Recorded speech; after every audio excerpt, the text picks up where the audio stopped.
Assalamualaikum warahmatullahi wabarakatuh. Jumpa lagi di channel kursus matematika instan. Di video kali ini kita akan membahas rumus jumlah dan selisih untuk fungsi kosinus. Nggak perlu lama-lama, kita langsung saja ke materinya. Nah, ini adalah rumus untuk jumlah dan selisih kosinus ya. Nah, bedanya apa sih sama yang rumus jumlah selisih sinus? Jadi kalau cos ini dia nggak selang-seling ya. Kalau di rumus jumlah dan selisih sinus itu dia selang-seling. Jadi sin cos kemudian kosin. Nah, kalau untuk cos dia nggak. Dia cos dulu kemudian baru sin gitu ya. Nah, kemudian bedanya apa lagi? Nah, kalau di dalamnya ditambah atau dijumlah, maka di luarnya ini dikurang. Kalau di sin itu dia sama, sesuai. Kalau di dalam ditambah, di luar juga ditambah. Kalau ini dia beda. Oke, bedanya hanya itu aja. Nah, dari dua rumus ini coba kita lihat variasi soalnya. Yang pertama, contohnya kita lihat. Nah, ini adalah contoh soal yang pertama ya. Di sini kita disuruh menyatakan bentuk berikut ke dalam sin X dan cos X. Oke, kita coba jawab yang A dulu. Yang A itu cos X plus 30 derajat ya. Oke, berarti ini untuk rumus yang kita gunakan adalah rumus jumlah cos. Berarti ini X-nya ini adalah alfa, 30 ini adalah beta ya.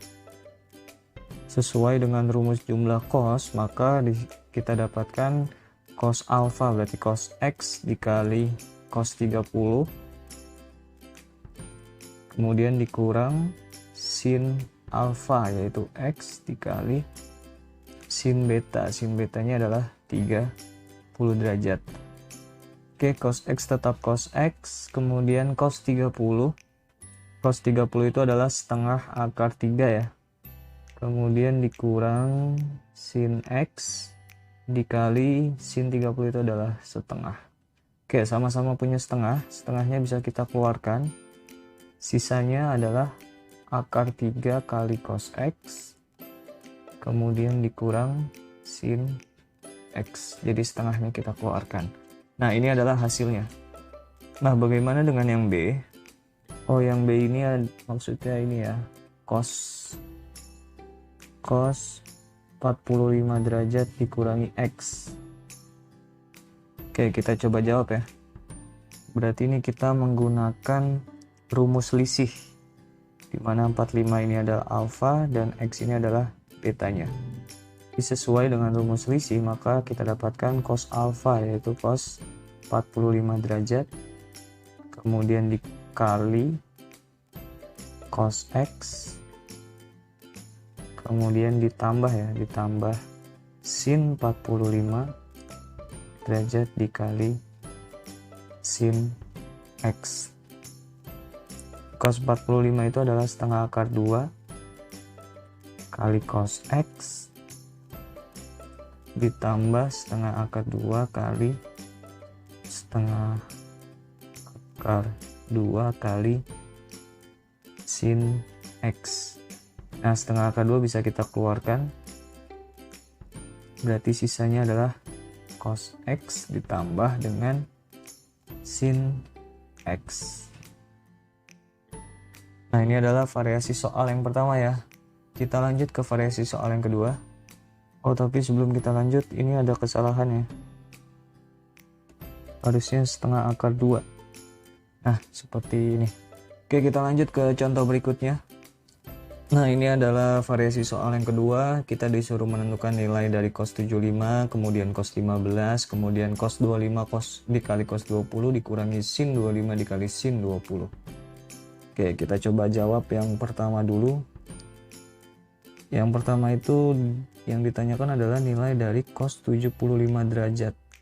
Nah, cos 75 derajat itu bukan sudut istimewa ya, sehingga harus kita pecah menjadi cos 45 derajat ditambah dengan 30 derajat. Seperti itu ya. Kemudian yang menjadi alfa adalah 45, yang menjadi beta adalah 30. Karena ini rumus jumlah kosinus, maka rumus yang kita gunakan adalah cos alfa, yaitu cos 45 dikali cos beta cos 30 derajat dikurang ya, kalau misalkan di tengahnya ditambah maka yang di luar dikurang, sin alfa atau sin 45 dikali dengan sin beta, yaitu sin 30. Cos 45 kita dapat setengah akar 2, cos 30 kita dapat setengah akar 3 ya. Kemudian dikurang sin 45 itu setengah akar 2 dikali dengan sin 30. Sin 30 itu adalah setengah. Oke, kita hitung. Setengah akar 2 dikali setengah akar 3 kita dapatkan 1/4 akar 6. Kemudian setengah akar 2 dikali setengah kita dapatkan 1/4 akar 2. Kita faktorkan, 1/4-nya kita keluarkan, berarti sisa akar 6, kemudian dikurang sisa akar 2. Oke, ini adalah jawaban yang A. Kemudian kita lanjut ke yang B ya. Nah, yang B ini kita disuruh menentukan atau menghitung nilai cos 15. 15 ini juga bukan sudut istimewa, sehingga harus kita ubah menjadi cos 45 derajat dikurangi 30. Dua-duanya harus termasuk sudut istimewa. Kemudian yang alfa berarti yang 45, yang beta adalah yang 30.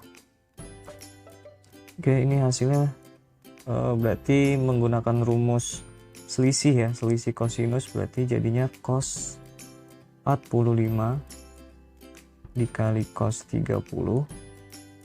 Karena dikurang maka di sininya ditambah.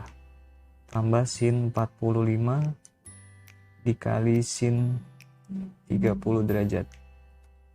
Oke, cos 45 itu setengah akar 2 kali cos 30 itu setengah akar 3 ditambah sin 45 setengah akar 2 dikali berapa? Sin 30 itu setengah ya. Oh, sama kayak atasnya nih.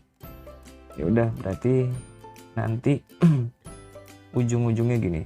Hasil akhirnya 1/4 akar 6 ditambah akar 2. Hanya beda di tanda. Karena di sini angkanya sama-sama 45 dan 30. Oke, kita lanjut ke yang C dulu ya. Yang C.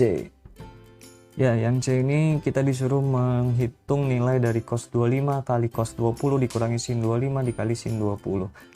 Ya, coba kita lihat di sini sama-sama 25 nih. Nah, yang 25 ini kita misalkan alfa deh. Kemudian yang 20 ini kita misalkan beta. Nah, di soal yang C ini kalau kita ubah ini sama seperti cos alfa kali cos beta gitu ya. Kemudian dikurang sin alfa kali sin beta. Nah, ini adalah rumus apa? Rumus dari jumlah untuk cos ya. Berarti cos alfa tambah beta.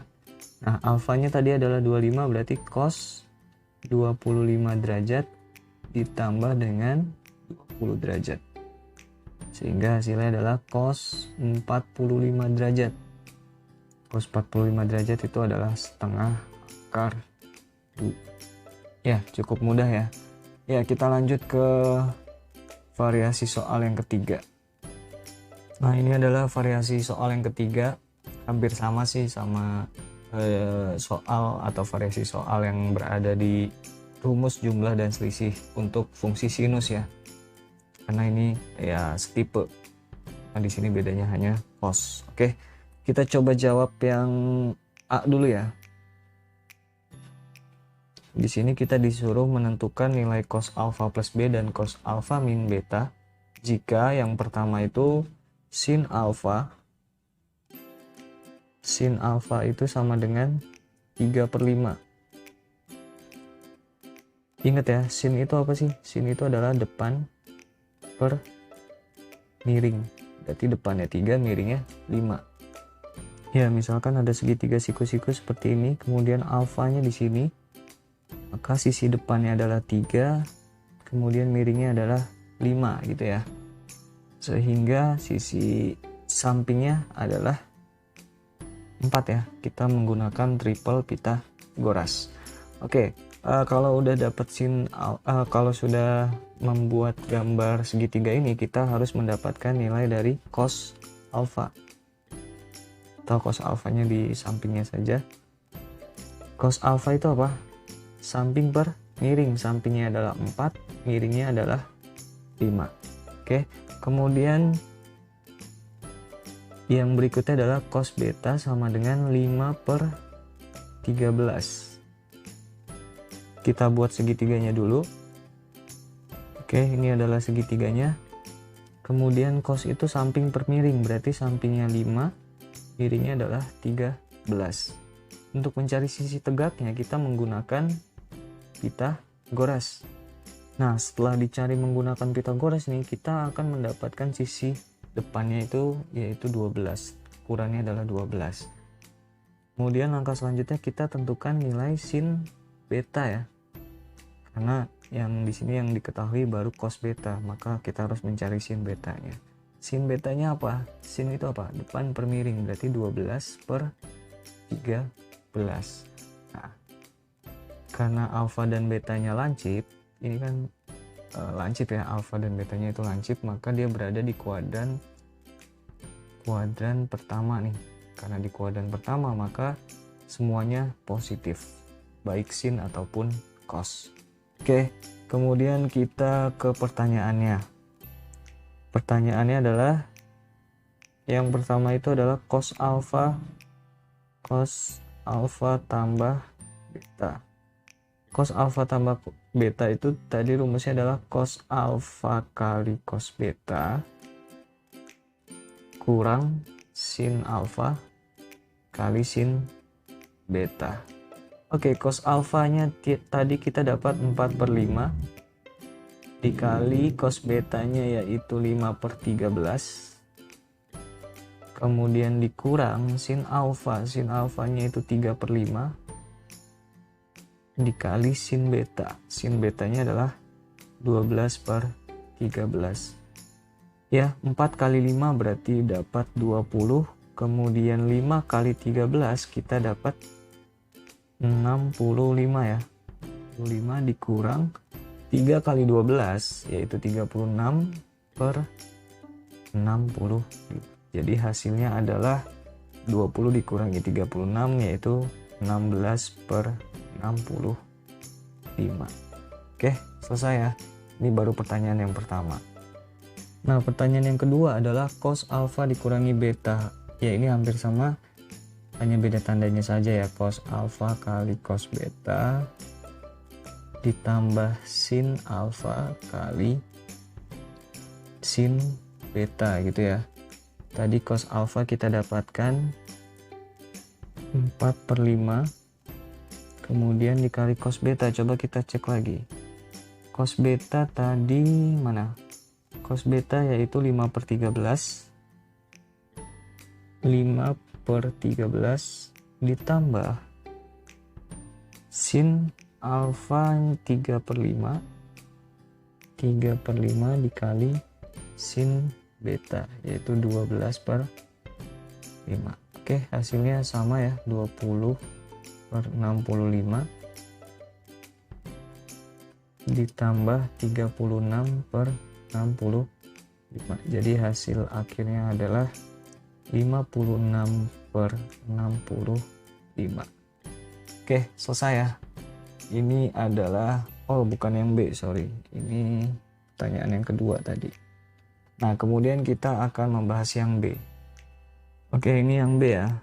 Yang B sin alfanya 3 per 5, cos betanya 7 per 25 dengan alfa tumpul. Oke, alfanya tumpul. Berarti dia berada di kuadran ke berapa? Kedua ya, KW2. Berarti yang positif hanya sin. Sin alfa pasti nilainya positif, tapi untuk cos alfa itu nilainya akan negatif. Nah, kemudian betanya itu lancip. Kalau betanya lancip berarti dia semuanya positif. Karena ada di kuadran 1 kalau lancip. Lancip itu kan kurang dari 90 derajat ya. Berarti kalau kurang dari 90 derajat adanya di kuadran 1. Kalau tumpul kan lebih dari 90 derajat. Maka dari itu kalau sudutnya tumpul maka dia berada di kuadran kedua. Oke, balik lagi ke soal. Katanya sin alfa itu sama dengan 3/5. Nah, maka dari itu kita buat segitiga siku-sikunya dulu ya. Nah, ini adalah segitiga siku-sikunya. Sin itu demi berarti 3, 5. Nah, ini triple Pythagoras, maka sisi sampingnya adalah 4. Nah, kita dapat nilai cos alfa ya. Kalau cos alfa itu apa? Cos itu sami, berarti samping per miring. Tapi karena alfanya itu tumpul, nilai cos alfa itu menjadi negatif. Negatif 4/5 gitu ya. Kemudian kita punya cos beta sekarang. Cos beta itu katanya 7/25. Kita buat segitiga siku-sikunya dulu. Nah, ini adalah segitiga siku-sikunya. Cos itu samping per miring, berarti sampingnya 4, miringnya 25. Nah, nanti dengan Pythagoras kita akan mendapatkan sisi depannya yaitu 24 pakai Pythagoras. Oh sorry, ini sisi sampingnya bukan 4 ya, tapi 7. Nah, maka nanti kita dapatkan sisi tegaknya adalah 24. Oke, kemudian sin beta. Kita cari sin beta. Karena di sini betanya lancip, maka semuanya positif ya. Sin betanya itu adalah 24/25. Oke. Ya, kita langsung ke pertanyaannya. Pertanyaannya tadi adalah yang pertama ini adalah cos alfa tambah beta. Cos alfa tambah beta itu sama dengan cos alfa kali cos beta kurang sin alfa kali sin beta. Cos alfanya tadi kita dapatkan, cos alfanya min 4/5, cos betanya 7/25. Jadi min 4/5 dikali 7/25. Kemudian dikurang sin alfanya, coba kita lihat. Sin alfa 3/5, sin beta 24/25. Oke. 3/5 dikali 24/25. Hasilnya adalah min 4 kali 7 yaitu min 28. Per 5 kali 25 adalah 125. Dikurang 3 kali 24 adalah 72 ya. 72/125. Sehingga hasilnya berapa nih? Negatif 100/125. Kalau kita sederhanakan sama-sama dibagi 25, kita dapatkan min 4/. Jadi dibagi 25 bagi 25. Ya, kita ke pertanyaan selanjutnya, yaitu cos alfa kurang beta. Hampir sama ya, berarti ini cos alfa kali cos beta ditambah sin alfa kali sin beta. Oke, ini hasilnya adalah min 4/5 dikali cos beta 7/25 ditambah 3/5 dikali 24/25. Ya, hasilnya adalah min 28/125 ditambah 72/125. Jadi hasilnya adalah 44/125. Nah, jadi ini adalah 3 tipe soal untuk rumus jumlah dan selisih fungsi kosinus. Oke, cukup sekian di video part kedua ini. Kurang lebihnya mohon maaf. Wabillahi taufiq walhidayah. Wassalamualaikum warahmatullahi wabarakatuh.